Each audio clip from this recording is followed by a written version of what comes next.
9월 17일 화요일 오전 7시 진행하고 있습니다. 여러분들의 집안일을 책임지는 아침의 축구, 저는 양희연이고요. 오늘은 화요일에 두 분과 함께합니다. 안녕하세요. 안녕하세요, 박지원입니다. 오늘 9월 17일이 아니라 10월 17일입니다.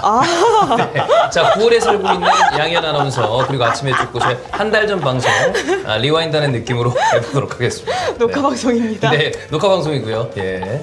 안녕하세요. 여러분 혹시 추석 연휴를 다시 하고 나 그 얘기하려고 그랬는데 네. 2주 뒤에 여러분 추석 연휴입니다. 그러니까요. 그리웠나? 예. 빨간 날이 갖고 싶었나? 9월 17일. 아니면 OBS 방송이 없어지기 전으로 돌아가고 싶은 거 아닌가요? 아니야. 두 가지 잡을 가지고 싶다, 지금. 네. 아직은 투잡하고 싶다. 네네. 제 안에 작은 아이한테 귀를 기울여 볼게요. 예. 잘 모르겠네요. 네, 10월 17일이고요. 라이브입니다, 여러분. 이명철입니다. 안녕하세요. 안녕하세요. 네. 안녕하세요. 그 다음에 지금 우리가 시작하기 전에 벨기에랑 스웨덴 유로 예선 진행이 되다가 후반은 진행이 지금 안 된 걸로 들었는데, 저도 아까 새벽에 뭐 체크하다가 보니까 뉴스에 그거 나왔더라고요. 벨기에에서 지금 총격 사건이 있었다고. 그러면 아마 치안 문제랑 안전상 문제 때문에 경기를 멈춘 것 같은데, 이런 거 보면 좀 하여튼 무서워요. 흉흉하고. 일단 너무 안타깝게 또 희생을 당한 분들의 칭호를 좀 하고 싶네요. 그렇습니다. 어쨌든 그런 분위기랑 다르게 우리는 또 지금 얘기를 하긴 해야 되니까 갈까요? 그럼 힘차게 이제 시작해야죠. 가시죠. 오늘의 9월 첫 번째 17일입니다. 네. 아니요, 10월 17일입니다. 네, 10월 17일. 10월 17일 월요일 아니죠? 화요일이죠. 오늘 이제 큰일 기상청에 났네요. 휴대폰을 던진 거 아니죠? 거의 휴대폰을 버린 것 같은데. 나 이제 안 해! 네. 자, 우리가 깔끔한 클립을 위해서 다시 한번 다시 해야 될 10월 것 17일 화요일 좀 해주세요. 네. 10월 17일 화요일 오늘의 첫 번째 주제부터 살펴보겠습니다.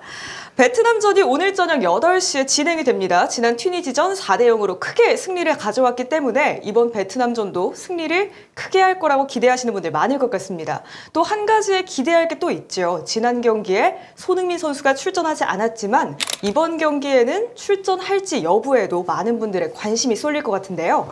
오늘 손흥민 선수 컨디션 어떨지 한번 이야기 나눠볼까 봐요. 네, 아무래도 손흥민 선수가 사실 제가 생각하기에는 튀니지전 때보다는 그래도 지금의 몸 상태는 좋을 거라고 생각을 하거든요. 그렇겠죠. 왜냐면 튀니지전 때는 일단 비행 피로가 바로 직후에 좀 있었던 때였고, 그리고 아예 튀니지전 경기 전날만 팀 훈련을 소화했고 그 전까지는 팀 훈련을 소화하지 않았어요. 뭐 개인 사이클 정도 탔다 이런 얘기가 있었던 거 보면 몸 상태도 안 좋았고, 지금 방금 이명철 해설위원이 얘기했던 것처럼 생각보다 비행 피로가 크다고 하니까 클린스만 감독도 트레이닝에서 좀 빼주고 휴식을 준 것 같은데, 근데 이제 그건 있죠. 우리 팬들은, 축구 팬들은 그 생각 다 했어요.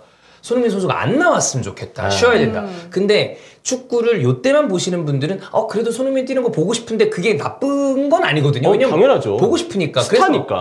그래서 아마 베트남전은 어떻게 나올지가 좀 궁금하신 분들이 많이 있을 거예요. 맞습니다. 그래서 제 생각에는 튀니지전은 이제 팀 훈련을 정말 그 전날만 소화를 했는데, 이후에 보도를 보면 지금 정상적으로 팀 훈련을 손흥민 선수가 계속 소화하고 있는 걸로 보이거든요. 그래서 손흥민 선수가 아마 튀니지전보다는 그래도 지금의 몸 상태는 좀 더 좋지 않을까? 출전 가능성은 그래서 어느 정도는 좀 바라볼 수 있는 상황이 아닌가 생각을 좀 하게 됩니다. 황인범 선수도 손흥민 선수도 저는 뭐 몸 상태 체크를 마지막까지 해야 되고, 사실 그 부분에 대해서는 우리가 안에 있는 트레이너가 아니기 때문에 100%는 알 수 없으나 저는 조금은 나올 가능성이 있다고 봐요. 왜냐하면 건강이 중요한 건 건강이 중요한 거고, 선수의 의중도 중요합니다. 그리고 튀니지전이 중요한 것만큼 베트남전도 어느 정도 의미가 있는 것이, 베트남전이 잡혔을 때 많은 사람들이 좀 안 해도 되는 거 아니냐? 라고 이야기를 하긴 했으나, 그 와중에 그래도 우리가 매치가 성사가 되면 의미를 찾아야 되는데, 아시안컵을 하다 보면 매 순간 강력한 팀들만 붙는 건 아닙니다. 밑에 하위 레벨에서는 생각보다 우리보다 전력이 약한데 완전 내려앉아서 경기를 하는 플레이를 하는 팀들이랑도 경기를 해요. 그럼 그런 팀들을 상대로도 맞춰보는 게 중요하거든요. 그런 걸 감안한다면 저는 두 선수가 출전할 수 있다라는 그것을 전제했을 때 90분 출장은 어렵더라도 저는 손흥민 선수를 일부 뛰게 하는 것은 의미가 있다라고 보이고, 황인범 선수도 때에 따라서는 한번 뛰어볼 수 있지 않을까라고 생각은 합니다. 무엇보다 다음 달이 바로 월드컵 예선 시작입니다. 맞아요. 월드컵 예선 당연히 우리가 본선 올라가는 거 아니야? 라고 하기에는 정말 비중이 큰 대회예요. 이번 월드컵이 출전국이 더 늘어난 건 맞고, 그렇기 때문에 우리로서는 역시 확률이 높아진 건 맞지만, 혹시 모를 실수가 우리에게 돌이킬 수 없는 치명적인 결과가 될 수 있거든요. 그리고 새롭게 지금 인선된 코칭 스태프이기 때문에 현재로서는 일단 아시아 축구에 대해서 계속 예행 실험을 해보고, 지금까지 클린스만호가 아시아팀 만난 게 사우디 말고 없습니다. 네. 어떤 의미에서 본다면 지금 어쨌든 아시아 팀을 지금 타이밍에서는 그래도 한 번 정도를 더 만나야 되기 때문에 맞아요. 베트남전이 단순히 우리보다 전력이 약하다는 점 때문에 무시받을 일정은 아니다. 그래도 어느 정도 우리에게는 의미가 있는 일정이다라는 얘기는 꼭 드리고 싶습니다. 이 두 선수의 출전 가능 여부를 사실 감독과 또 손흥민 선수의 인터뷰를 통해서 살짝 엿볼 수가 있습니다. 클린스만 감독의 코멘트는요. 손흥민의 몸 상태는 아직 지켜봐야 한다. 일단 친선전에 주어지는 6장의 교체 카드는 최대한 활용할 예정이다. 이렇게 얘기했고요. 또 손흥민 선수는 나는 경기 욕심이 많은 편이다. 최대한 한국에서 경기는 꼭 뛰고 싶다. 경기장에서 좋은 모습 보여드리고 싶다. 이 두 이야기를 종합해 봤을 때 손흥민 선수 출전하지 않을까? 그런 네. 그림이 그려져요. 저는 이 손흥민 선수 인터뷰를 체크해 볼 필요가 있어요. 그러니까 손흥민 선수는 매 경기 풀타임을 뛰고 싶어하는 선수입니다. 그거는 여러 가지 매체 인터뷰를 통해서 굉장히 많이 드러나 있습니다. 심지어 자서전에서도 손흥민 선수가 직접 쓴 내용입니다. 아, 맞아요. 근데 이런 상황에 어느 정도 뛸 수 있는 컨디션에 주장 완장을 달고 뛰는 손흥민 선수를 클린스만 감독이 어떤 식으로 설득하는지도 중요하겠지만 선수의 의중을 완전히 무시하는 것도 감독이 하는 정도의 일은 아닙니다. 어느 정도 그러면 그 조율을 한 다음에 출전을 시키는 건데 손흥민 선수가 이 정도 의지를 보이는 거라면 저는 그러니까 풀타임 출장은 저도 굳이라고 생각을 하지만 전반이라거나 혹은 이런 경기들이 가끔 전반에 되게 거칠어지는 경우들이 있어요. 그럼 전반을 보내고 후반부 45분이라거나 아니면 뭐 때에 따라서는 60분 정도 출장시키는 거는 컨디션 점검이나 아니면 대표팀의 호흡, 그다음에 손흥민 선수가 꼭 한국에서 경기하는 거는 뛰고 싶어하는 거를 좀 다 해소시켜 줄 수 있는 정도의 포인트이기 때문에 사실 우리가 손흥민 선수의 몸 상태를 100% 알 수 없기 때문에 무조건 쉬게 해라. 뛰면 안 된다. 이것도 저는 너무 과격한 얘기라고 보이고 컨디션을 어느 정도 체크한 다음에 저는 지난 튀니지전에 풀타임 휴식 준 것만으로도 꽤 저는 이 팬들이 원하는 정도의 휴식이 나왔다라고 보이거든요. 적정한 정도 수준의 플레이 타임을 주는 거는 손흥민 선수를 위해서도 저는 괜찮다고 봅니다. 네. 그리고 6월에도 사실 손흥민 선수가 그 시기 몸 상태가 좋지 않았습니다. 한 시즌 내내 어쩌면 지금보다도 더 안 좋은 상태로 손흥민 선수가 경기를 뛰고 시즌을 소화했다는 이야기를 이미 여러 차례 했었죠. 탈장의 이슈가 있었기 때문에. 그래서 6월 달에는 소집은 됐지만 경기를 뛰지 않았는데 근데 마지막에 교체 출전을 했었어요. 아마 손흥민 선수는 계속 경기를 뛰고 싶어 했을 것이고 그러한 손흥민 선수와 현재 몸 상태에 대한 타협점이 그때 잠깐의 교체 출전이지 않았을까라고 생각을 하거든요. 아마 이번에도 또 클린스만 감독의 인터뷰를 보면 6장의 교체 카드를 최대한 활용할 예정이다. 이건 어느 정도 선수의 출전 시간을 교체를 통해서 영리하게 분배할 것이라는 의미로도 해석이 되는데 그렇죠. 이러한 장치를 잘 활용하면서 아마 6월에 그랬던 것처럼 지금 손흥민 선수의 출전 시간을 어느 정도 타협하는 방향으로 그렇게 좀 운용을 하지 않을까라는 생각이 듭니다. 거기서 선발일지 아닐지는 내부적으로 더 정확하게 평가를 하겠죠. 그렇죠. 네. 그 소속팀에서 왜 포스테코글루 감독이 항상 60분에서 70분 정도 뛰게 하잖아요. 맞아요. 그런 것처럼 그 정도의 출전은 가능하지 않을까 싶네요. 저도 그 정도. 그러니까 아마 45분만 뛰고 하프타임에 교체한다거나 후반만 뛰게 하는 것보다는 한 60분 정도 뛰는 게 조금 더 이상적이어 보이긴 하는데 이것도 역시 내부적으로 조율이 어느 정도 되겠죠.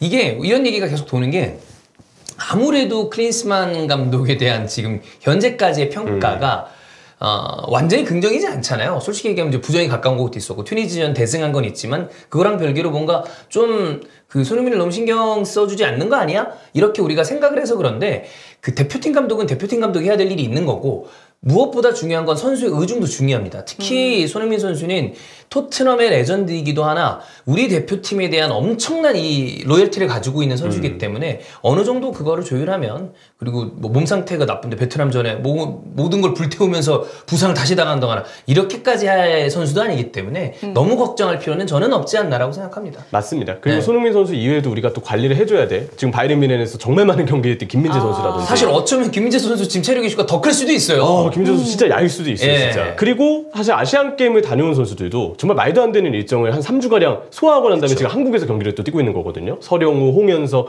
이강인, 정우영 선수까지 이 선수들도 체력적인 관리가 좀 필요한데 아마 내부적으로 적절하게 지금 선수들에 대한 체력적인 모니터링부터 다 지금 관리를 하고 있을 거라고 생각을 합니다. 좀 믿고 있는다는 얘기를 좀 드리고 싶어요. 그래서 아마 6장의 교체 카드를 모두 사용할 것이다 이런 얘기가 나오지 않았을까 싶어요. 선수들의 체력 상황을 잘 안배하겠다라는 그쵸? 측면에서 또 우리나라만 손흥민 선수를 보고 싶은 게 아니라 베트남에서도 손흥민 선수에 대한 관심이 엄청 뜨겁습니다. 그 베트남의 수비수 쾌 응우카이는 그 손흥민을 만날 계획을 다 짜놨대요. 그 자기가 알고 있는 한국인 코치한테 나 손흥민 선수 진짜 경기 후에라도 꼭 만나고 싶다. 그래서 어떻게든 손흥민 선수의 만남을 좀 주선해달라. 이렇게 지금 코치한테 굉장히 많은 부탁을 했다고 하더라고요. 왜 이렇게까지 뭔가 절실할까라고 찾아봤는데 이 선수가 예전에 말레이시아를 상대로 골 넣고 찰칵 세레모니를 해서 화제가 된 적이 있었어요. 소니가 그러면 좀 축구 선수로서 롤모델이나 그런 느낌의 선수라면 이런 게 기회거든요. 그렇죠. 생각해보면 우리가 클럽 레벨의 경기에서 가끔 FA컵이나 리그컵을 해서 경기를 치르다 보면 빅클럽이랑 아주 작은 규모의 클럽들이랑 붙을 때가 있어요. 그러면 지는 거랑 별개로 이 선수들은 빅클럽의 선수들이랑 같이 뛰고 악수하고 사진 찍고 유니폼 교환하는 게 굉장히 큰 이벤트라는 얘기를 들었어요. 베트남 대표 선수들도 그 나라를 대표하는 선수긴 합니다만 우리 대표팀 선수들 중에서도 유럽파 몇몇은 아마 좀 우상 같은 존재일 수 있거든요. 뭐 특히나 손흥민 선수는 그럴 만한 어떤 그 존재감을 오랫동안 보여준 선수이기 때문에 저는 이거는 보기 좋다. 그리고 기회 이럴 때 또 같이 그리고 손흥민 선수 이런 선수들한테 서비스 되게 좋습니다. 팬 서비스 엄청 친절한 잘해줘요. 스타일이기 때문에 맞아요. 이러면 또 얼마나 좋겠어요. 그 아기들한테도 되게 친절하잖아요. 그 손흥민 선수가 애기 보면 약간 눈 갑자기 하트로 바뀝니다. 그러니까 아이를 진짜 좋아해요. 그래서 동료들 아이나 이런 경우에 다 그 손흥민 선수가 안아주고 이런 경우도 많았고 이번에 보니까 조규성 선수도 그 코치 애기랑 놀아주는 장면 보면 우리 대표팀 선수들이 애기들 좋아하는 경우가 많은가 봐요. 네. 애기 보면 또 저도 애기들 좋아하는데 간혹 가다가 이제 그런 경우는 있습니다. 대표팀 선수단이 그렇다는 게 아니라 제 친구들 보면 아이를 키우는 애들이 너무 힘드니까 다른 애들을 별로 안 좋아해요. 네. 힘들다. 그만 봤으면 좋겠다. 예, 뭐 그런 경우도 있으나 보통 고맘때쯤 되는 이렇게 남자들이 아이를 좋아하죠. 네. 네, 이렇게 베트남 선수들에게도 큰 이벤트가 될 이번 경기이지 않을까 싶은데요. 이번 경기 오늘 저녁 8시에 진행되고요. 쿠팡 플레이에서 황덕현 해설위원이 직접 해설합니다. 저희가 계속해서 이제 대해설, 황덕현 해설위원이 해설을 한다라고 언급을 해드리고 있는데 이 쿠팡 사실 플레이... 이 정도로 얘기 안 해줘도 되거든요. 네. 네, 그 덕현이를 뭐 할 때마다 지금 우리가 굉장히 많이 홍보를 해주긴 합니다. 뭐 저희도 이제 쿠팡 플레이랑 협조적인 관계를 하면 굉장히 좋으니까 저도 쿠플 나갔었고 뭐 덕현이도 나가고 있고 그러니까 저도 게스트였고 네, 이 정도로 얘기를 할 필요가 있나라고 싶지만 그러면 이제 덕현이는 라이브로 가고요. 그 형철이도 생녹화죠? 생녹화예요. 예. 저는 이제 직관 가신 분들이 끝나고 TV 볼 때 예. 스포티비 채널로 보시면 제 목소리가 아마 많이 나올 겁니다. 그렇습니다. 그 이제 뭐 좀 팁을 드리자면 스포츠에서 라이브 말고 두 가지를 보통 하는데 생녹은 뭐냐면 생방송 때 녹화 테이프를 떠놓는 겁니다. 나중에 재방을 트는 거고요. 거꾸로 테이프 라이브라고 있습니다. 녹화해 놓은 걸 가지고 방송을 라이브로 송출하는데 예전 경기를 이제 다시 테이프 라이브를 한다거나 이런 경우가 있는데 형철이도 생녹을 하니까 추후에 스포티비 앱이나 이런 거를 통해서 형철이 목소리도 들으실 수 있고 쿠팡에서는 또 덕현이 목소리 들을 수 있으니까 뭐 저희 중계진이 국대 경기 많이 합니다. 저랑 주원 형만 빼고 다 하고 있으니까요. 네, 그 젊은 덕현이랑 형철이 국대 해설 많이 봐주시면 되겠습니다. 그리고 당연히 입중계 많이 봐주시면 좋겠습니다. 사실 가장 중요한 건 8시에 진행되는 입중계죠. 맞아요. 입중계 많이 들어와 주셔서 함께 경기 즐겨주시면 되겠습니다. 저희 다음 주제로 넘어갑니다. 두 번째 주제는 김민재 선수와 관련된 이야기입니다. 그 ESPN의 보도가 하나 나왔습니다. 그 축구 선수들을 나이별로 쭉 구분해서 각 나이별로 최고의 선수를 꼽았습니다. 그 중에서 만 26세 선수 중에서는 김민재 선수다 최고다. 이런 보도가 나왔고요. 참고로 이제 유럽식 나이 기준이기 때문에 만 나이가 적용됐고 김민재 선수는 만 26세 선수들 중에서 1위로 ESPN이 꼽았습니다. 지금 명단 쭉 나가고 있죠. 저희 옆에 보시면. 오, 지금 CG가 준비가 돼 있네요.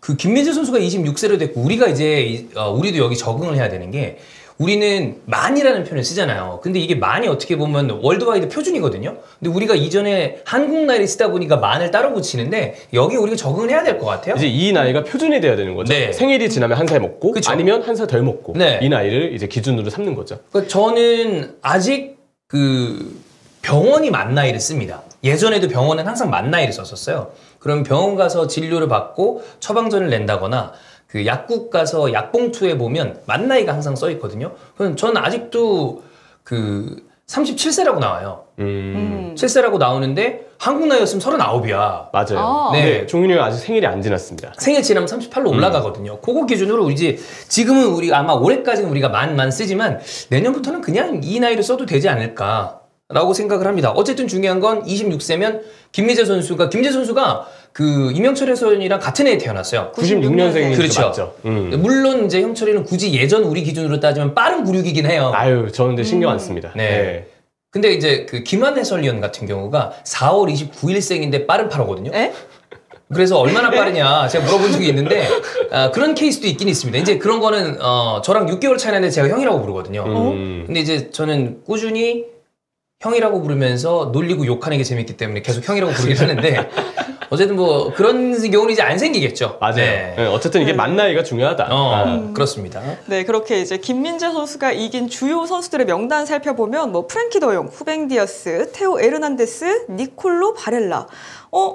굉장히 훌륭한 선수들의 명단이 다 들어있네요. 그쵸. 사실 각 포지션에 지금 가장 폼 좋은 선수들이라고 해도 과언이 아닙니다. 그럼요. 바르셀로나의 진짜 두뇌를 담당하고 있는 더용. 그리고 저는 개인적으로 지금 유럽에서 최고의 수비수는 사실 후뱅 디아스라고 생각을 하거든요. 맨체스터 시티에서의 기량이나 이런 걸 봤을 때. 그러니까 지금 이 김민재 선수의 어떤 선정이 이것만으로 그동안 다른 어떤 똑같은 나이대 선수들이 쌓았던 것을 김민재 선수가 다 역전을 했습니다. 이제 김민재가 제일 위대합니다. 이걸 나타내는 건 당연히 아니지만 네네. 의미는 있어요. 왜냐면 ESPN은 전 세계적으로 주목을 하는 되게 공신력이 있는 매체고요. 유력 언론 중에 하나죠. 네, 여기서 뭔가 특정 나이를 봤을 때 이 나이대 선수 중에 요즘 김민재가 화제잖아. 그 화제의 이유가 뭐겠어요? 실력이 입증됐다는 거고 주목도가 전 세계적으로 상당하다는 거죠. 이게 지금 바로 나폴리 그리고 바이에른 뮌헨까지 주요 클럽에서 뛰면서 김민재 선수의 스타성이 정말 높다라는 것을 말해주는 방증이기 때문에 꽤 의미가 있는 우리가 긍정적으로 볼 만한 소식이라고 생각합니다. 우리가 이 내용을 가지고 조금 이제 어그로성으로 기사를 쓴다면 김민재 드디어 이겼다. 후뱅 디아스, 테오 에르난데스, 바렐라 제쳐. 이런 걸로 하면 이제 조회수 뽑기 좋거든요. 근데 그렇게 생각하실 필요는 없고 김민재 선수가 그만큼 화제성이 있고 현폼이 좋다. 프랭키 더용이나 후뱅 디아스나 테오나 니콜로 바렐라 만약에 김민재 선수한테 직접 가서 김민재 선수 이 선수를 이겼습니다 이렇게 얘기하면 그런 얘기 하지 마세요 이렇게 얘기할 거거든요. 김민재 선수 그런 걸 원치 않을 텐데 요거는 이 나이 때 최고의 선수들 중에 한 명이다. 이 지금 양옆에 우리 사이드에 있잖아요. 여기 안 나온 선수들 중에서 이 선수들보다 더 잘하고 있는 선수들도 있어요. 그러니까 맞아요. 그냥 한 명씩 대표적인 선수로 꼽았다. 김민재 선수는 여기 들어도 아무 이상이 없는 선수인 거는 충분하다라고 보시면 될 것 같습니다. 네, 기사에 언급된 김민재 선수의 코멘트 함께 봐볼게요. 김민재는 유럽 빅리그에 온 지 2시즌밖에 되지 않았지만 그가 팀 승리에 끼치는 영향력이 매우 크다는 결론을 내렸다. 김민재는 앞으로 5년 안에 세계 최고의 센터백이 될 가능성이 높다. 우선 ESPN에서는 김민재를 굉장히 높게 고평가하는 모습이에요.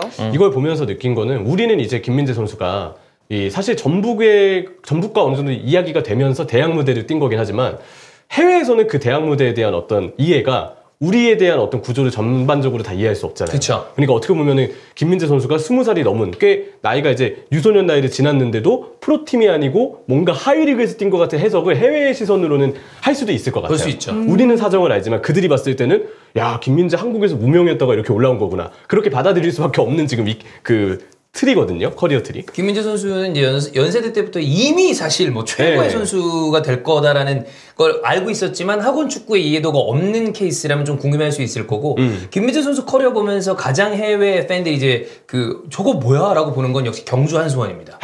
거기 그쵸, 팀 맞아요. 이름에 발전소 이런 게 막 누클리어 이런 게 들어가 있으니까 어디서 뛰다 온 거야 이런 생각을 하지만 그것도 역시 우리는 이해가 가지만 그들 입장에서는 이게 뭐야라고 할 만한 부분이 그래서 좀 신기하게 생각하는 것 같아요.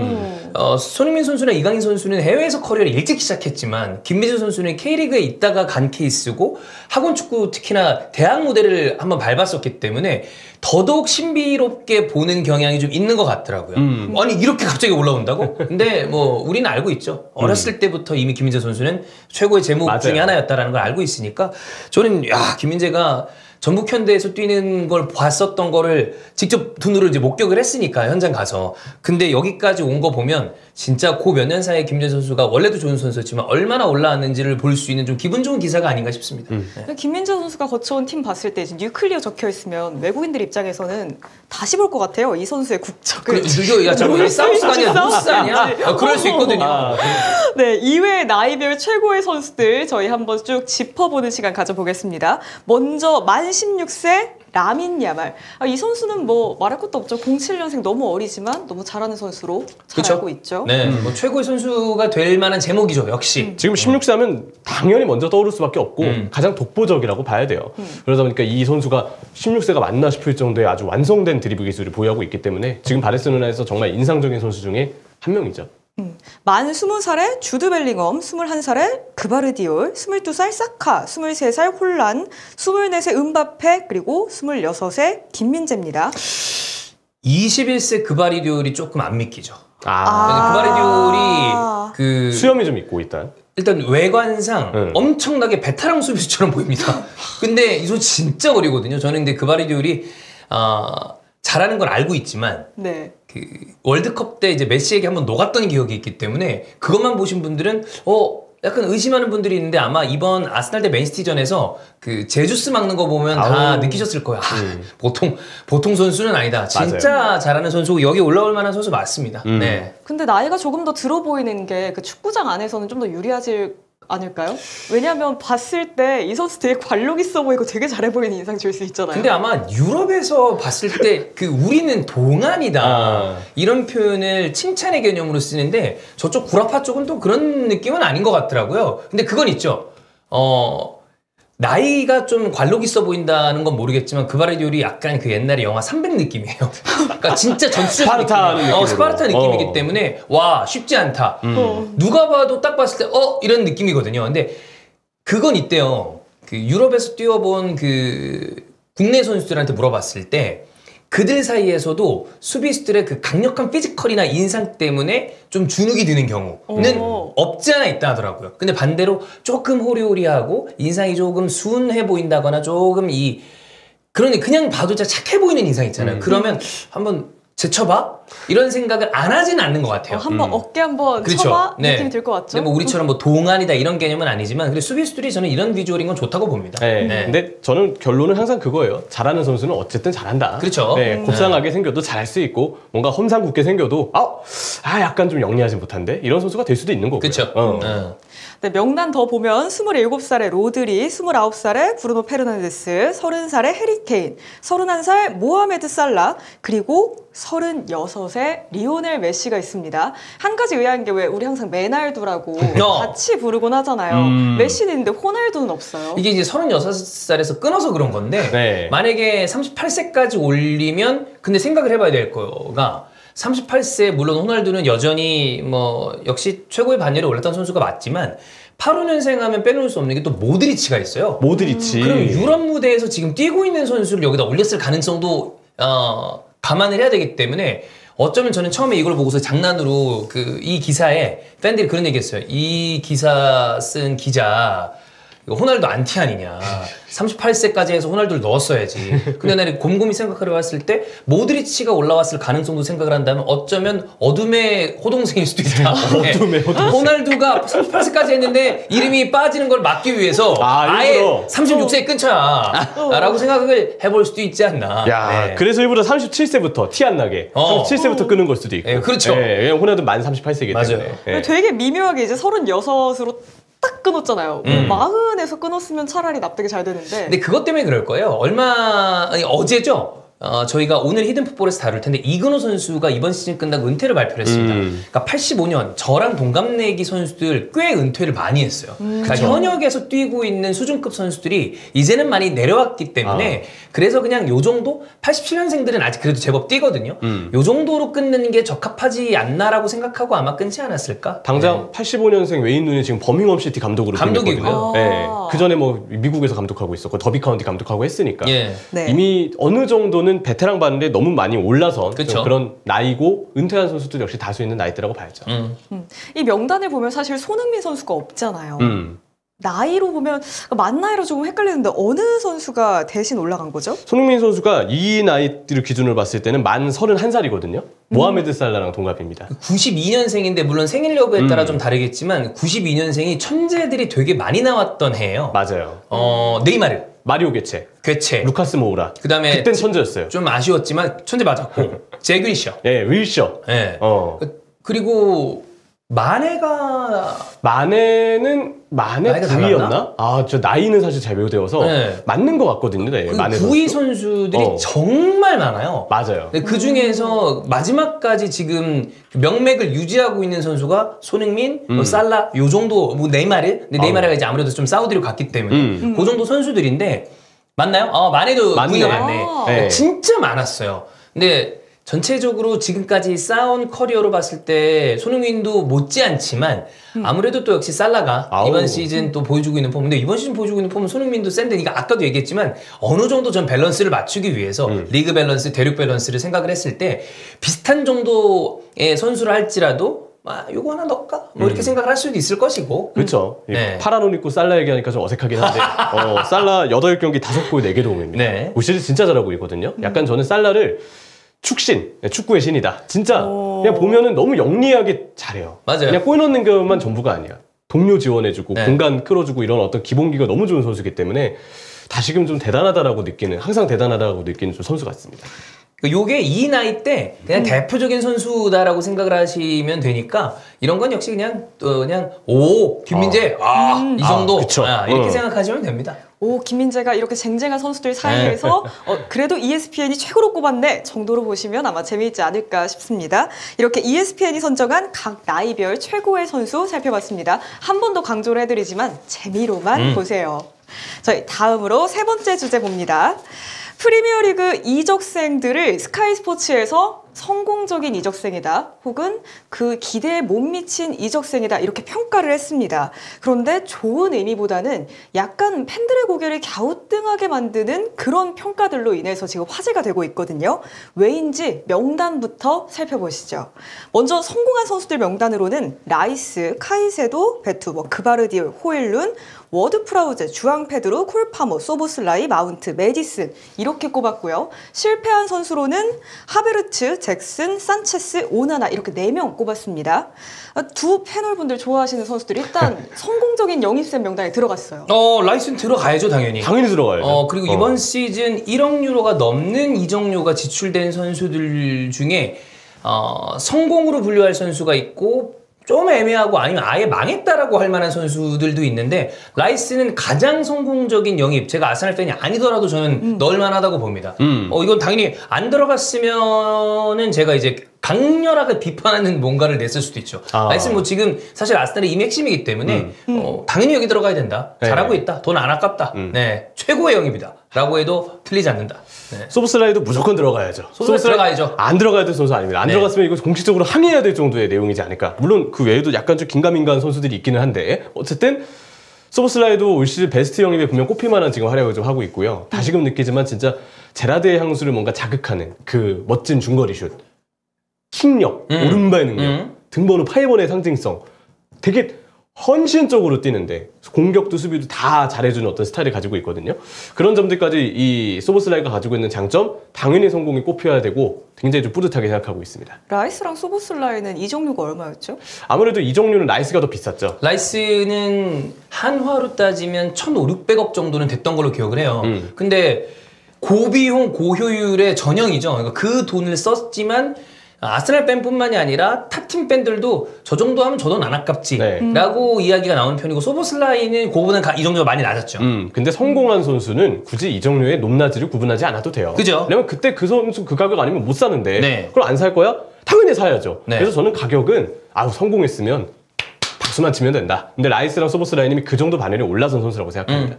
또 그 외에도 성공한 이적생으로 꼽히는 게 토트넘의 메디슨. 네. 손흥민과 굉장히 좋은 활약을 보여주고 있잖아요. 두 선수는 이미 꽤 가까워진 것 같고 그다음에 주장단으로 묶여서 아주 팀의 분위기를 잘 이끌고 있는 것도 저희가 컨텐츠화 시킨 적이 있는데 지금 채팅창 보니까 저도 약간 이제 의아한 게 생기네요. 일단 맥칼리스터도 여기 안에 넣어서 평가를 해볼 만한 주요 선수가 맞고요. 그리고 성공으로 저는 이미 분류해도 된다고 생각합니다. 토트넘의 반더벤. 판더벤. 반더벤 들어가야 돼요. 네. 우도기가 만약에 명단에서 빠졌다면 이 선수는 이미 임대복귀니까. 임대복귀기 네. 때문에 논외로 친다고 하더라도 비카리오도 저는 성공적인 영입으로 그렇죠. 넣어도 된다고 보거든요. 이 선수들은 들어가도 된다고 보는데 저는 이제 궁금한 게 맥칼리스터 어떻게 보나요? 맥칼리스터는 잘하죠. 맥칼리스터 잘하는데 없으면 안 돼요. 이 선수가 지금 팀의 사정 때문에 제자리에서 못 뛰고 있는 거는 좀 있잖아요. 그래서 소보슬라이를 둘 중에 한 명 부각시켜라면 소보슬라이가 부각돼야 돼요. 그래서 아마 소보슬라이를 넣고 맥칼은 뺀 게 아닌가 싶은데 저는 맥칼도 등번호도 10번이고 주요 자원이기 때문에 여기 안에 명단에 넣어놔도 될 것 같거든요. 그러니까 맞아요. 성공이든 실패든 그 평가를 해야 되는 기준에 맥칼리스터랑 반더벤이랑 비카리오 빠진 건 좀 아쉽다. 네. 그리고 무엇보다 토트넘의 경우는 정말 여기서도 결론을 내릴 수 있지만 이번 영입에 정말 절대 다수의 성공이 많거든요. 성공이 진짜 많아요. 네, 그만큼 효과를 정말 많이 봤던 이번 여름이다. 근데 뭐 스카이 스포츠의 맥락을 모두 다 이해할 수는 없겠지만 그냥 손에 꼽히는 선수들만 일단 좀 정리한 것 같아요. 근데 그 결과물만 봐도 채팅창에서 말들이 많이 나오고 있죠. 저도 공감을 합니다. 네. 네, 그래도 우선 여기까지 살펴본 건 크게 문제 없는 지점이거든요. 다음부터가 팬들이 의견이 많이 갈릴 법한 선수들이 등장하게 됩니다. 성공이라고 보기에는 아직 평가가 이른 선수들이 눈에 띄어요. 호일룬과 마운트 그리고 카이세도 워낙에 이적료가 비쌌기 때문에 이 선수들이 아직 이 돈값을 하고 있나에 대해서 많은 분들이 아직은 덜하지 않았나? 라는 생각하실 것 같아요. 저는 그래서 이게 그 차이가 있다라고 봅니다. 스카이 스포츠는 유럽 언론이죠. 근데 우리 언론이라면 성공 실패로 나누지 않습니다. 중간에 뭘 하나 넣어요. 애매 뭐 이런 거. 애매. 왜냐면 애매에 넣었을 때 거기에 선수를 때려박아 놓으면 이제 범퍼가 될 수 있습니다. 근데 유럽은 본인들 의견을 굉장히 좀 강렬하게 개진하는 편이죠. 그리고 성공 실패로 딱 갈라놔야 사람들끼리 논쟁이 붙거든요. 흔히 얘기하는 시선이 좀 끌려요. 시선이 집중이 돼요. 그러니까 이게 확실하게 대비 효과를 줬을 때 사람들이 그 이슈가 되고 거기 그 글과 스레드 혹은 영상의 트래픽이 확 올라가는 경향이 있기 때문에 그래서 그런지 모르겠는데 지금 얘기한 뭐 선수들 중에 호일루는 이 선수가 초반에 이제 부상이 있었기 때문에 아직 뛴 경기가 얼마 안 돼요. 근데 지금 하고 있는 거 보면 가능성은 있거든요. 근데 이 선수를 성공해 넣기엔 애매해. 근데 그렇다고 그럼 이 선수를 실패해 놓을 것인가? 그것도 아니란 말이에요. 그래서 우리 같은 경우에 저희가 이제 여러 컨텐츠를 통해서 많은 욕을 먹어보지 않았습니까? 이럴 때는 그럼 중간지대를 하나 만들어야 됩니다. 중간지대, 애매 이런 데다 이제 넣어놓는 거죠. 근데 저는 호일루는 거기 들어가는 게 맞다고 봐요. 저는 그 부분에서 호일룬 호일룬은 사실 챔피언스리그 갈라타사라에서는 골을 진짜 기가 막히게 넣었거든요. 예. 아직 리그골이 없다 보니까 그 부분이 좀 아쉬울 수 있는데 나이를 봤을 때 가격은 비쌀지언정 제가 보기에도 이 선수는 장기적으로 성공의 가능성이 분명히 있을 거라고 보고 마운트는 여전히 영입의 어떤 이유를 명확하게 보긴 사실 힘든 픽이긴 해요. 왜냐면 마운트를 같이 뛰게 했을 때 브루노가 어떻게 뛸 것인지에 대해서 여전히 의문부가 남아있거든요. 근데 그런 부분도 마운트 개인이 못하고 있으면 모르겠는데 마운트 본인은 부상 복귀하고 좀 괜찮게 뛰고 있거든요. 예. 그런 점들을 본다면 저도 보류가 좀 되지 않을까. 개인적인 생각은 카이스로가 너무 비싸긴 하지만 카이스로가 초반 한두 경기 이외에는 되게 잘하고 있거든요. 카이세도는 첫 경기를 너무 말아서 그게 임팩트가 커서 네. 그래요. 근데 카이세도 잘해요. 맞아요. 전 잘한다고 봐. 엔조랑 지금 잘하고 있는데 첫 번째 경기에서 본인 멘탈 나간 상태에서 이미 팀이 사실 그 경기를 망쳤잖아, 팀이. 웨스트햄전이었죠. 네, 근데 그때 들어가서 정상적으로 할 만한 어떤 상황이 아니었기 때문에 더군다나 이 선수 나이가 굉장히 어립니다. 그러니까 이적료가 부각이 돼서 그렇지 저는 카이세도는 애매가 아니라 그냥 성공에 넣어도 된다고 생각해요. 저도. 저는 이거는 카이세도는 문제 없다. 다만 네. 호일룬이랑 마운트 같은 선수들은 아까 얘기했던 중간지대에 넣어볼 법한 선수가 아닌가. 네. 이 외에 왜 실패로 꼽은 선수들 보면 잭슨과 산체스가 눈에 띄거든요. 그래도 실패로 넣을 정도는 아니지 않을까 싶은 게 골도 넣었고 잭슨 선수는 아직 그래도 나름 뭐 괜찮지 않나 선방하고 있지 않나 싶은데요. 준수한 활약들을 그래도 하고 있죠. 물론 이제 저는 그렇게 생각을 합니다. 잭슨의 결정력은 문제가 맞는데 이게 잭슨의 탓일까? 오히려 좋은 선수를 영입했는데 되게 어리잖아요. 근데 이 선수를 바로 주전 공격수 역할로 쓰고 있는 판단이 오히려 좀 미스가 아니었나. 그렇게 좀 생각을 하는 입장이에요. 그러니까 잭슨 선수는 나름 지금 연속골도 넣고 있고 어쨌든 장기적으로 봤을 때 이 선수도 성공의 가능성이 있는데 당장 왜 이 선수를 실패라고 굳이 분류를 할까? 제가 봤을 때는 지금 잭슨은 이 선수 마찬가지로 지켜볼 만한 여지가 있다. 대기해야 된다고 생각을 하고 로베르트 산체스도 요즘에 선방꽤 잘합니다. 산체스는 잘해요. 그러니까 저는 잭슨은 가격이나 나이 여러 가지로 봤을 때 성공에 넣어도 되나? 저는 잭슨도 그러면 뭐 최근에 두 골을 넣긴 했지만 이 선수의 결정력을 감안한다면 그 중간지대에 넣는 칩시다. 저는 산체스는 성공을 원래도 된다고 봅니다. 맞아요. 산체스 불안한 부분이 있다라고 생각을 해서 걱정을 했는데 요즘에 선방하는 거 보면 팀을 구해내는 세이브를 많이 하고 있기 때문에 산체스를 저기다 넣는 거는 조금 산체스가 이걸 보면 그거 참 되게 박하네 라고 생각할 법한 픽이죠. 전 산체스는 실패라고 볼 수는 없다. 네.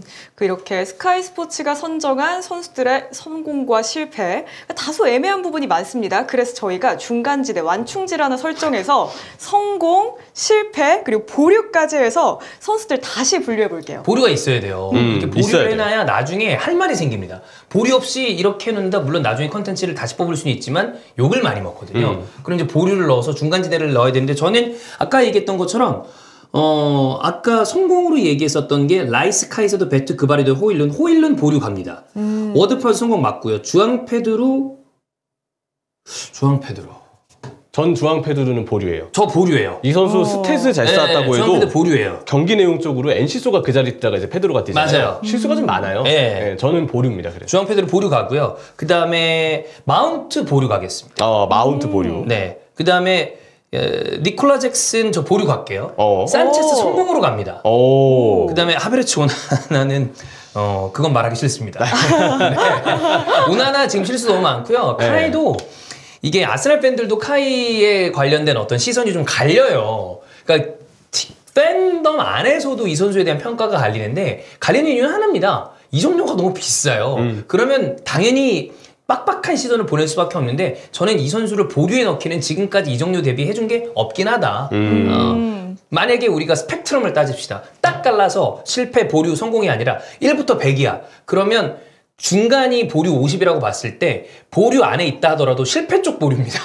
성공 쪽 보류라기보다는 아직은 좀 굉장히 실망스럽다에 저는 가깝다라고 보입니다. 근데 또 카이 하베르츠에 대해서 아직은 모른다, 더 봐야 된다라고 하는 분들이 있는데 저는 그분들의 얘기도 그럴 수 있다. 왜냐하면 아르테타를 믿는 분들은 또 그렇게 생각할 수 있으니까 저는 그분들의 의견도 존중하나 카이 하베르츠를 좀 실망스럽게 보는 팬들의 의견도 충분히 그럴 수 있다라고 봅니다. 네, MBTI 검사하면 매우 그렇다, 다소 그쵸? 그렇다 있잖아요. 중간도 있잖아요. 보통이다. 보통에 보면은 다소 나쁘다 정도. 네, 저도 매우 나쁘다까지는 아니고 다소 조금 문제가 있다. 맞아요. 왜? 이 정도가 너무 비싸기 때문에. 네, 그리고 아무래도 부진했기 때문에 네. 저는 여기서 성공이라고 생각되는 선수들만 얘기하고 싶어요.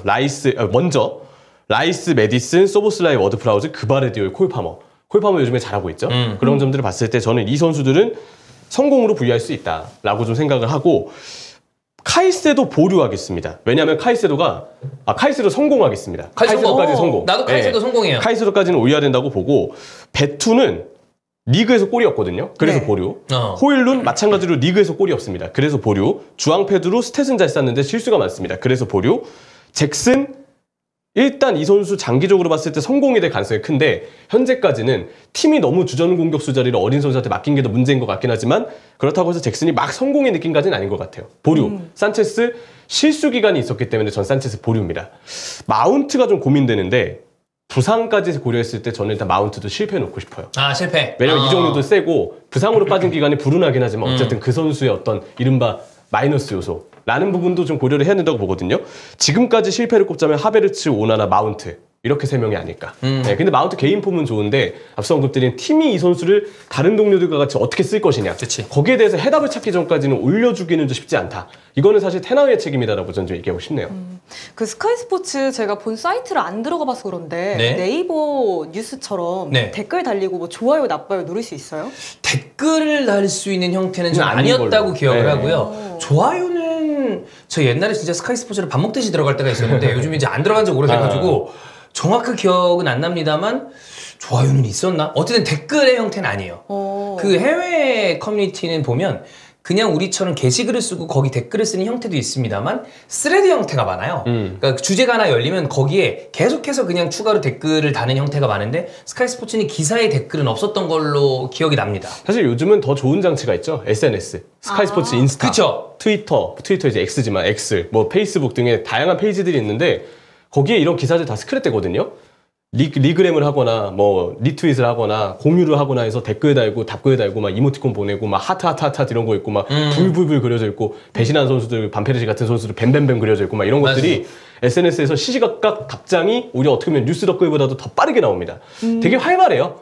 그런 반응들을 봤을 때 제가 이것까지 그 SNS에 어떻게 올랐는지를 보진 않았지만 반응은 예상이 됩니다. 자기들끼리 많이 싸울 거예요. 현지에서 엄청 싸울 만한 네. 주제입니다. 아니, 좋아요, 나빠요 달리면 진짜 많이 싸울 테니까 그렇죠. 조회수가 달달할 것 같거든요. 괜찮죠. 네. 그래서 일부러 보류를 안 적었나? 그럴 수도 있죠. 되더라고요. 아까 얘기했던 것처럼 이렇게 하면 되게 전선이 명확해집니다.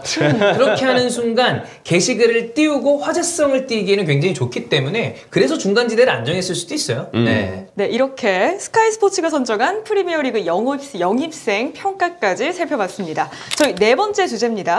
브라이튼의 미토마 카오루 선수에 대한 이야기입니다. 스페인 언론 문도 데포르티보의 보도에 따르면 미토마의 바르사 이적설이 나오고 있다고 합니다. 실제로 바르셀로나 스카우터들이 미토마에게 굉장히 큰 관심을 보이고 있대요. 아무래도 이 미토마 선수는 딱 그 첫인상이 야 드리블을 진짜 잘한다. 뭔가 예전부터 그랬지만 이 선수가 요리조리 이렇게 좀 피해 다니면서 상대를 어떻게든 제쳐내고 자기가 공을 원하는 지역까지 운반할 수 있는 그 능력이 항상 돋보이는 선수였어요. 그리고 보면은 마무리 상황에서 너무 많이 욕심을 내는 선수들이 있는데 미토마는 그렇지 않거든요. 동료한테 줄 땐 줍니다. 그러니까 패스도 줄 수 있고 본인이 또 필요할 때는 슈팅까지 보여줄 수 있는 그런 마무리 능력까지 잘 보여준 선수이기 때문에 인상이 진할 수밖에 없다고 생각을 합니다. 그 바르사뿐만 아니라 맨유, 또 맨시티, 아스날 등 빅클럽들이 미토마에게 관심을 보이고 있는 상황이고요. 이 소속팀인 브라이튼은 미토마를 잡기 위해서 계약 연장을 추진하고 있다 이런 얘기가 들려왔지만 2주째 재계약이 됐는지 여부는 아직 밝혀지지 않고 있습니다. 바르사의 관심이 사실이라면 이 미토마가 과연 어떤 부분에서 바르사가 이렇게 관심을 갖게 된 지점일까요? 드리블을 잘하는 거가 크겠죠. 그리고 드리블러는 모든 축구 클럽들이 가지고 싶어하는 유형입니다. 그러니까 공을 운반하고 상대 수비를 깨부술 수 있는 이른바 크랙의 형태는 드리블러들이 많은데 이번 시즌은 지난 시즌만큼 드리블 성공률이 높진 않습니다만 그간 보여줬던 게 꽤 매력적이기 때문에 링크가 나는 거라고 보이는데 저는 개인적으로는 브라이튼이랑 재계약을 저는 했을 거라고 봐요. 근데 A매치 주간이기 때문에 발표가 안 나오고 있는 걸로 보이는데 그러다 보면 그 사이에 이적설이 나오죠. 왜냐면 미토마는 그 정도로 매력적인 선수라는 걸 본인이 실제로 빅리그에서 입증을 했으니까. 근데 아까 얘기했던 그 드리블 포인트는 어떤 클럽이든 이 선수가 주전이든 비주전이든 스쿼드 멤버든 뭐든 간에 드리블로 상대 수비수를 괴롭히고 공을 운반할 수 있다? 그러면 언제나 값어치가 있습니다. 그런 부분이 제일 크지 않나 그렇게 보입니다. 이 같은 국적인 쿠보가 워낙 잘하고 있으니까 라리가에서 관심을 보이는 걸까? 그런 생각도 들거든요. 확실히 그렇죠. 지금 말씀하셨던 것처럼 쿠보를 말씀하신 게 딱 연상이 되는데 지금 레알 소시에다드에서 쿠보의 오른쪽에서 보여주는 폼은 미쳤거든요. 어떻게 보면 드리블의 인상은 지금 오히려 미토마의 올 시즌보다 쿠보의 올 시즌이 좀 더 화려하고 좀 더 부각이 될 만한 시즌이라고 생각을 해요. 그리고 아무래도 이 쿠보 선수의 활약이 라리가에서 이어지기 때문에 그러면 또 다른 팀이 또 다른 라리가 팀이 또 다른 일본 선수를 뭔가 매력을 느끼고 찾을 수 있는 가능성이 더 열리게 되죠. 아무래도 한 국적의 선수가 맹활약을 하는 건 그래서 중요한데 라리가의 기준으로 지금 쿠보 선수가 그 정도의 활약을 하고 있기 때문에 어느 정도 미토마 이적설에도 좀 그런 부분에 영향이 있지 않을까도 생각을 해볼 수 있겠습니다. 그러니까 실제로 엄청나게 관심이 있지 않아도 리스트업을 해놓을 수 있거든요. 이 선수는 충분히 영입을 해볼 만한 혹은 관심을 가질 만한 선수다. 근데 지금 방금 양현 아나운서랑 이명철 해설위원이 얘기해 준 것처럼 쿠보가 리가에서 보여주고 있는 폼은 단연 그 포지션에서 가장 상단에 있는 선수 중에 하나입니다. 그러면 엮어서 내는 경우가 많아요. 이런 경우는 왜냐면 우리도 어떤 선수가 어떤 리그로 이적을 했을 때 그 선수가 잘하고 있다. 근데 심지어 같은 국적의 선수가 빅리그에서 어느 정도 잘하고 있다? 그러면 뉴스에서 기사를 내요. 그러니까 너무 진지하게 받을 필요는 없으나 그만큼 미토마도 유럽에서 주목하는 선수 중 하나 정도라고 뭐 그냥 분류하시면 되지 않을까. 네. 그 미토마의 이번 시즌 내용적인 측면에서는 지난 시즌보다 조금 아쉬운 면도 없지 않아 있잖아요. 아무래도 기복이 좀 있죠. 미토마가 막 못하고 있는 건 아닌데 근데 지난 시즌보다 잘하는 모습이 일정하진 않습니다. 중간중간에 미토마의 존재감이 좀 약한 경기들이 분명히 있거든요. 영향을 준 포인트는 일단 첫 번째는 역시 왼쪽 측면 수비수로 왼쪽 윙인 미토마 같이 뛰는 에스투피냔. 근데 에스투피냔은 요즘에 부상으로 못 나오고 있습니다. 그러다 보니까 이제 미토마의 어떤 조력자가 없어지면서 미토마 한 명의 어떤 부담이 굉장히 좀 많아진 지금 상황이라고 좀 생각을 하고요. 또 한 가지는 미토마가 이제 유로파 리그도 뛰어야 되고 리그도 뛰어야 되고 일정 부담이 많아졌기 때문에 거기에 대해서 체력적인 어떤 부담. 근데 데제르비 감독이 은근히 주전 의존도가 심해요. 그러니까 미토마가 지금 체력적인 관리가 좀 안 되고 있는 부분도 영향이 좀 있을 수 있고, 마지막 하나는 이 모든 운동선수한테 따라오는 이른바 두 번째 시즌의 징크스. 약간 미토마에 대한 견제가 프리미어리그에서 더 많이 들어오는 느낌도 있거든요. 제가 볼 때 그런 부분도 좀 변수가 되지 않았나. 결국은 드리블을 잘하긴 하는데 이 선수가 장기적으로 상대에게 분석이 되거나 여러 일정을 소화해야 될 때, 그리고 왼쪽 풀백과 같은 파트너하고 호흡이 뭔가 안 맞을 때, 그럴 때는 약간 변수가 있는 상황이 지금 미토마의 현 위치라고 생각을 합니다. 미토마에 대한 파회법이 어느 정도 나왔을 수도 있는 거네요. 네. 그렇죠. 약간은 좀 S2P9이 있어야 조력이 됐을 텐데 그래. 그게 안 되면서 발생되는 문제점도 지금은 있지 않나 싶기도 하고요. 근데 드리블러들이 패턴을 읽히기 시작하면 고생하는 경우는 사실 꽤 흔해요. 근데 그거 없이 계속 잘했던 드리블러들이 신기한 겁니다. 지금은 이제 이번 시즌을 끝내고 은퇴를 하기로 한 전 EPL 킹 중에 한 명이었던 아자르, 혹은 똑같은 패턴인데 은퇴하기 직전까지 그 패턴을 써먹었던 로번이라거나, 뭐 메시 말아야 거기까지 가지도 않겠습니다. 그러니까 그 정도 드리블링을 가지고 있는데 매해 통했던 선수들이 특이한 거예요. 보통은 2년차 정도 되면 그 뭐 방금 이명철 해설이 얘기했던 것처럼 소포머 징크스 보면 두 가지입니다. 패턴을 최대한 파악을 하거나 아니면 집중 견제를 더합니다. 좀 쳤어? 그러면 가만히 안 둬. 맞아요. 이렇게 두기 때문에 2년차 때 잘하는 건 쉽지 않은데 미토마가 그런 중간에 있을 수도 있고요. 미토마에게 관심이 보이는 게 바르사뿐만이 아니죠. 맨유, 맨시티, 아스날 이런 큰 클럽들의 관심을 받다 보면 아무래도 라리가는 셀러리 캡이 있으니까 바르사에게 조금 불리하게 돌아가지 않아요, 상황이? 사실 이건 좀 라리가 팀들 모두가 피해를 보는 상황이죠. 샐러리 캡 제도는 개인적으로 반대합니다. 너무 이제 재정적인 보호를, 뭐 재정적인 보호의 취지는 좋은데 투자도 어느 정도 감행이 돼야 되고, 지금 다른 구단들과의 어떤 이적료 싸움에서 라리가 팀들이 이 샐러리 캡에 묶여가지고 쓸 수 있는 금액에 제한이 걸려 있어요. 이 샐러리 캡은 지금 구단이 벌어들이는 수익 대비 일정 퍼센테이지의 금액만 선수에게 뭔가 투자할 수 있는 그런 어떤 개념이라고 생각하시면 되는데, 그 제한 때문에 지금 라리가 팀들이 굉장히 어려워하고 있거든요. 그래서 바르셀로나도 사실 어떤 선수와 이적설이 뜨건, 바르셀로나뿐만이 아닙니다. 모든 라리가 팀들이 요즘에 다 그런 분위기인데, 그놈의 샐러리 캡 때문에 뭔가 다른 리그의 팀들이 다수가 붙으면 좀 불리한 거 아니냐, 그런 얘기들이 사실 나올 수밖에 없는 분위기죠. 또 이런 얘기도 있어요. 일본 언론은 이 미토마의 바르사 이적에 대해서 상당히 낙관적인 입장인데, 이게 일본의 대기업 스폰서 계약이 미토마와 함께 붙어서 가기 때문이라고요? 이런 경우들이 있어요. 그러니까 이 미토마 딜이 그렇게 이루어질지는 몰라요. 알 수 없습니다. 근데 꼭 그 미토마뿐만이 아니라 근데 들어 A라는 선수가 어떤 구단으로 이적을 하는데, A라는 선수가 대형 스포츠 브랜드의 메인 모델이에요. 근데 그 이적하고자 하는 팀도 메인 스폰서가 그 브랜드야. 그러면 이렇게 이적을 시키면서 나오는 시너지에 대한 어떤 그 피를 이면으로 넣어준다거나 그런 식으로 딜이 이루어지는 케이스가 많고, 미토마 같은 경우 일본 기업, 우리도 대한민국 선수들 중에 해외 진출했을 때 그 팀의 스폰서가 같이 붙어가서 어느 정도 이 함께 시너지를 내는 경우들이 있는데, 그런 거에 일환으로 기사가 나온 거지, 이게 지금 이렇게 이루어진다라고 얘기하는 건 아닌데, 될 수도 있고 아니면 뭐 또 별개로 움직일 수도 있고, 근데 이런 일들이 벌어지긴 합니다. 네. 약간은 일본 언론 쪽에서의 보도긴 하지만 지금으로서는 이게 좀 과장된 보도일 수 있다, 그런 정도로 해석해 볼 수가 있겠죠. 그러면은 미토마의 바르사 이적 가능성 몇 %로 보세요? 퍼센테이지로 따진다면 저는 굉장히 적다. 저는 5 미만이라고 봅니다. 그러니까 가능성은 희박하다. 단 이 정도, 그러니까 바르셀로나라는 클럽이 가지고 있는 상징성이 있습니다. 네. 아까 얘기했던 것처럼 쿠보가 리가에서 잘하고 있는 걸 같이 엮어서 볼 수 있을 텐데, 미토마는 어쨌든 일본 대표팀에서도 굉장히 좋은 자원 중에 하나인데, 가장 대규모의 클럽 중에 하나와 링크가 낮다라는 데 의미를 둬야지 가능성을 저는 크게 보진 않아요. 저는 아까도 얘기했지만 브라이튼이랑 재계약이 됐다고 봅니다. 다만 발표 타이밍을 보고 있지 않을까. A매치 주간이랑 좀 겹쳤어요. 맞아요. 그러면 좀 추후에 발표되는 경우가 많거든요. 다른 빅클럽도 미토마 정도 하면 관심을 가질 수 있어요. 근데 우리가 관심 리스트를 한 명 두고 아니면 영입 안 하는 거보다는 1순위, 2순위, 3순위, 4순위 이렇게 두잖아요. 그 명단 안에 정도 있다지, 지금 미토마가 꼭 필요한 클럽이 있냐라고 하면 브라이튼입니다. 브라이튼이 잡아야 돼요. 그리고 미토마는 본인도 브라이튼에서 뭔가 조금 더 이루고 싶은 생각이 저는 있을 거라 봅니다. 네. 저도 이제부터 시작이지 않을까. 네, 이제 0%부터 이제 점점 시작을 하는 건데 확률은 높지 않을 거라고 보고요. 근데 미토마가 어쨌든 지난 시즌부터 이 유럽에서 뛰면서 바르셀로나하고의 루머까지 나올 정도로 그동안의 인상을 많이 보여줬다는 거니까 이것도 미토마 입장에서는 좀 긍정적인 관심이다. 그리고 이제부터 아마 여러 가지 이적설이 시작이 될 텐데 저도 재계약을 했을 거라고 보는 입장입니다. 네. 발표만 좀 늦고 있을 뿐이다 정도가 아닌가 생각이 드네요. 그래서 미토마 선수가 어디로 이적하게 될지 혹은 브라이튼과 재계약에 대한 발표가 언제 날지 그 향방 지켜보고 있겠습니다. 마지막 주제입니다. 2023년 기준으로 미국의 경제 전문지 포브스가 이런 걸 선정해봤습니다.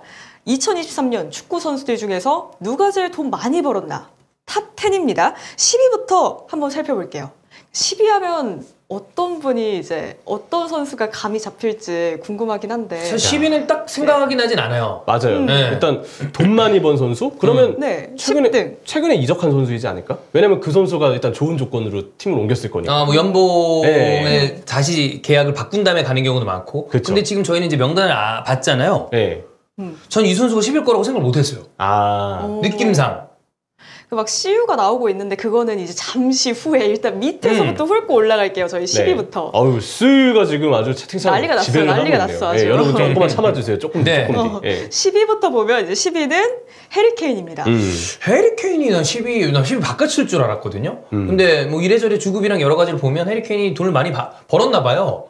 근데 뭔가 사실 토트넘이 주급 수준이 전체 유럽 구단에서 어느 정도이냐라고 본다면 토트넘이 보여주는 성적 대비는 좀 그 주급 레벨이 약간 낮은 편이기도 했고 그래서 전 뭐 이번에 이적을 했으니까 그렇게 높진 않지 않을까 싶었는데 10위에 있어서 좀 놀랐습니다. 네. 9위는 덕배 케빈 데브라이너예요. 뭐 사실 스타 선수고 여전히 프리미어리그 올 시즌은 이제 경기를 아무래도 부상 때문에 못 나오고 있지만 최고의 미드필더 누구냐면 그래도 정말 많은 분들은 데브라이너를 꼽습니다. SNL에 나왔던 거 수익으로 좀 잡혔을까요? 야, 그 조기 축구회.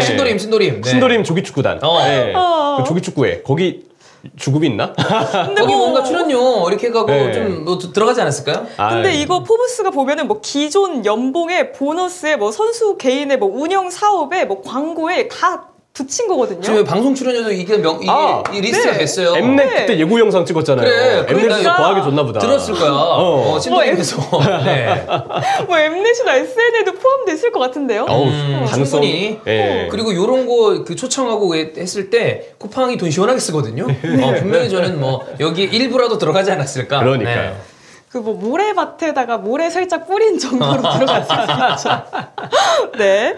자, 8위 보면은 사디오 마네입니다. 이건 근데 제가 봤을 때 사우디 리그니까. 그쵸? 네. 지금 이제 아이나스를 또 외치시는 호날두 팬분들 많으신데 왜 아이나스를 같은 팀이죠? 호날두의 동료로서 이제 사디오 마네가 뛰고 있고 요즘에 세레머니도 같이 하는 것 같더라고요.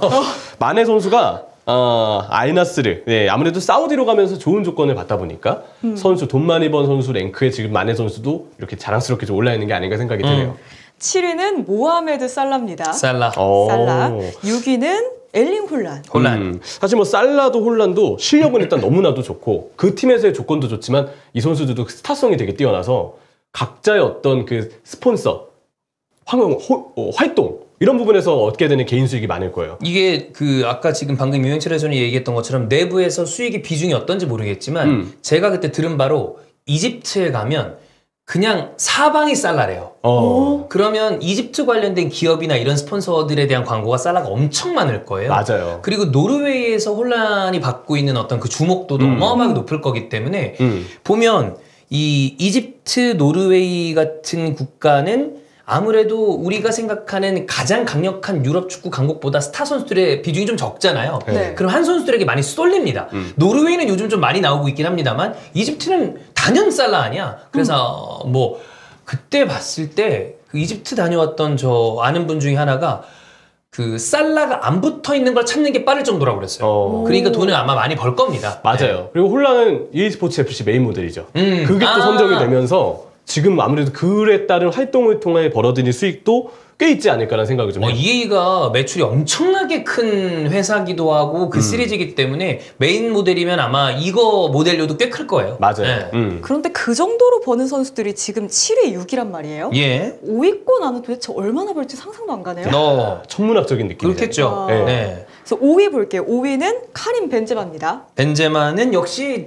그 사우디가 클 거고. 이거는 사실 아리띠아드가 벤제마는 사실 어떻게 보면 많은 분들이 예상을 못했잖아요. 그래도 벤제마가 이렇게 빨리 레알을 떠날 거라고 여전히 공격수로서 해줄 역할이 있는데 근데 그 정도의 명성 있는 선수를 데려가다 보니까 아리티아드도 아무래도 좋은 조건을 벤제마에게 약속을 해줬죠. 그런 부분들 때문에 그 조건에 어떤 힘입어서 역시 5위에 랭크되어 있는 게 아닌가 생각이 드네요. 그러니까 4위 부르면 많은 분들이 응? 하실 것 같아요. 왜냐면 작년에 1위였다고요. 4위가 음바페죠. 네. 그 음바페는 전 사실 음바페가 또 1위일 거라고 생각했어요. 음바페. 네. 예.